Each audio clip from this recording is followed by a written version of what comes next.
Hey everybody, it's Magic Prepper. Just got back from vacation, so I apologize that I haven't uploaded for a little more than a week at this point, but took the family down to Mount Rushmore and then we headed our way down to Texas. Had a really good time, got to see some family we don't get to see very often, and got to travel through, well, Tornado Alley, the breadbasket of the country, you could say.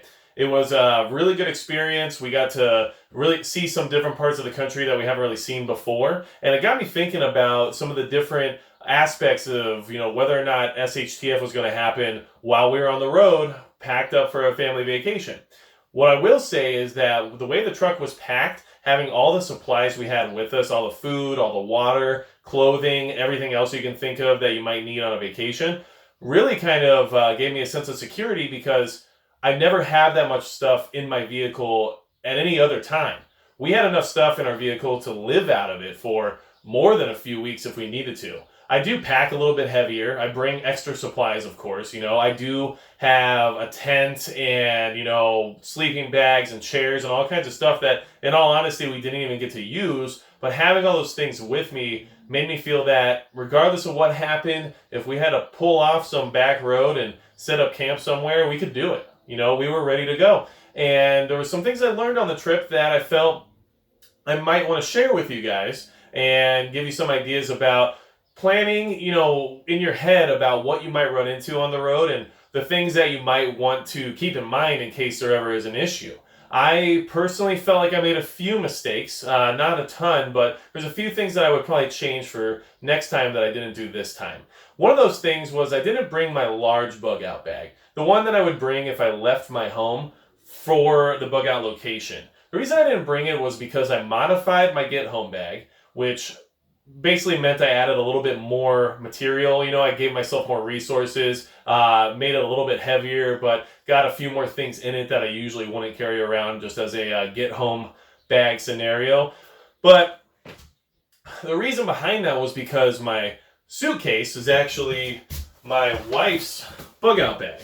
And because of that, I felt that I could transform this bag into a secondary bug out bag pretty easily. And then both me and my wife would have bug out bags that are ready to go, full of supplies, and have everything that we need, while at the same time not overdoing it in the sense of bringing my entire prepping closet with us on the road.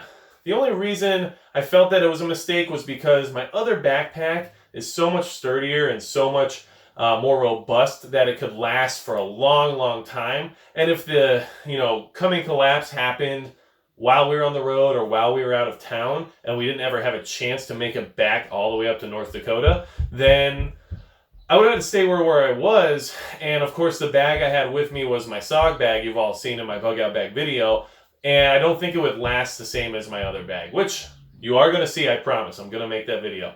So one thing I made a mistake on was not bringing that bag. The other thing I made a mistake on that was kind of a toss-up for me and a little more difficult to figure out was not bringing a rifle. I didn't bring any kind of long arm on this journey. I didn't have any plans to do any shooting or hunting or anything in particular, but just because of how far away we were, it was a 24-hour drive. The idea of something happening, an EMP or a financial collapse or a war, for all we know, with everything going on with Iran these days, I felt that having some kind of a long arm probably would have been a good idea. The reason I didn't bring one, and I know some of the guys out there definitely bring an AR with them pretty much everywhere they go, and I don't have any problems with that at all. But for me, it was not being able to secure it properly. Right now, I had my family in a 4-door F-150, and I had a soft tonneau cover on the back to cover up our luggage, which was just to kind of protect it from rain, or people seeing what we have. And that's not enough for me to feel comfortable putting, a $1,000 rifle in the bed of my truck in a locked container and hope that, it doesn't get, stolen, while at the same time, weighing out the risk and reward of having it with me. So because of that, I felt a little bit underprepared. And I think in the future, what I should have done and what would have been the easier option, which I didn't think of at the time, so, reprimand me as you will, but I should have brought a Ruger 1022. If I would have brought my 22 rifle and thrown it in the case, locked it up and just set it in the back of the truck, worst comes to worst, somebody steals it. I'm not out that much money, But if I do find myself in a situation where there is a collapse or things start to fall apart while I'm way far away from home and really far away from my arsenal, then having that 1022 could have been a really important firearm to have with me, in the sense of survival, in the sense of self-defense. It just goes so much further than my handgun, which, I pretty much bring everywhere I go. Yes, my CCW was valid in every state that I went to, so that was definitely a plus. And it felt very good to be in these places I didn't know very well and be able to protect myself. And having, a handgun with me definitely made me feel better in the sense of if there was a collapse, I at least had a firearm. If there was things, that required that kind of a self-defense item, then of course, I'd be able to present it. But not having a long arm at all, a 12 gauge, a 22, or even an AR of some sort, definitely made me feel a little bit underwhelmed. Honestly, my 12 gauge wasn't even much more expensive than the 22. I just felt like bringing a 22 would probably be the right choice, just in the sense of survivalism and, what kind of applications it has, as well as how much ammunition I could bring for a very small amount of space. So in the future, that's what I'll be traveling with. I'll throw the 1022 in the back and we'll be good to go. One of the other mistakes I made was not having enough tools with me.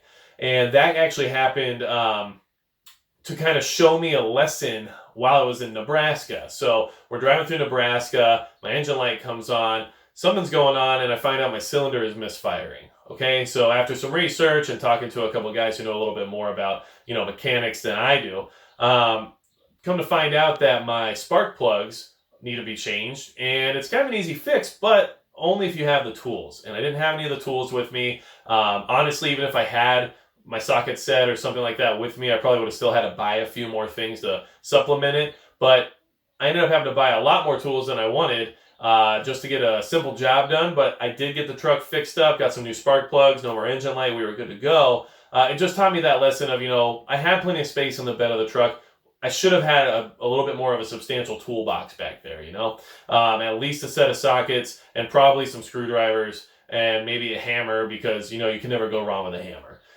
Besides that, everything else I think went really smooth. I did miss making these videos and kind of, being able to, share some information with you all. But, I appreciate you being patient. It was a really good trip. We had a great time. Seeing some of the different sites I got to see gave me a better perspective of the country and let me know about some different areas that might actually be eventual locations of interest for us, I'm never going to just say that I'm perfect exactly where I'm at, and I feel like there are other places that are worth exploring to at least find out if they have a little bit more, operational security, or if they have a little bit more to offer in the sense of resources, or whatever that might be. So, it's a really eye-opening journey. I really like driving because I get to see the landscape, I get to meet people, I get to, eat at places you want to never get to eat at otherwise. And a lot of that's, something that you miss when you go flying. So just so you guys are aware, I have more videos coming out this week. We'll get back on schedule, start putting out, at least 2 or 3 a week. I'd like to do more, but of course, time is a constraint. And I do really appreciate all the support I've been getting from you guys. Gained a lot of subscribers while I was on the road. It was really awesome seeing the notifications come in, seeing the interactions and the comments. So please like, share, and subscribe these videos if you find them to be informational or if you just enjoy them.